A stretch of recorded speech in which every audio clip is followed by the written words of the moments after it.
Lady Jane Grey was the first Queen Regnant of England. Sort of. If you were ever traumatized by this book, or you want to hear a tale of tragedy, treason, and messy Tudor family drama, this one's for you. So I think we can all agree that Henry VIII did some pretty suspect things. But one of his most destructive was converting from the Catholic faith to the Protestant faith. Also, he could dump Catherine of Aragon and marry Anne Boleyn.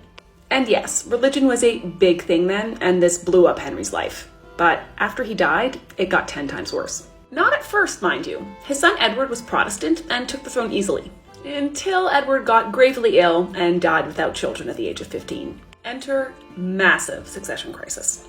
The next in line to the throne is technically Edward's eldest sister, Mary Tudor. Except Mary's mother is Catherine of Aragon, and Mary is a huge Catholic, and Catholics have not been popular in decades.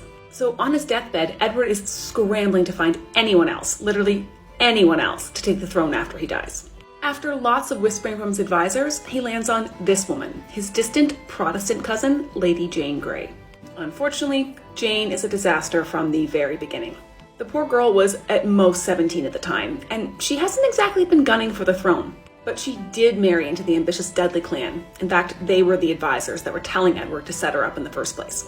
Well, the Catholic Mary Tudor is having none of that.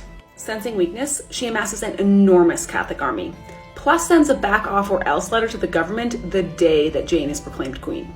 And this is Henry VIII's full-blooded eldest daughter, so what do you think happens? Support for poor Jane dissipates in under 2 weeks, and she's deposed, imprisoned in the Tower of London, and sentenced to death. But it doesn't end there. Jane might have been saved. Mary didn't particularly want to kill her, and everyone knew she was a teenage stooge anyway.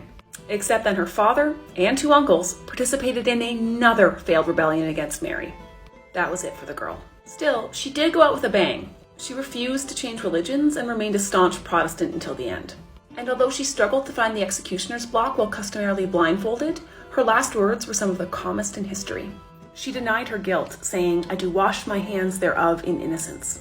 In the end, she really was only queen for 9 days.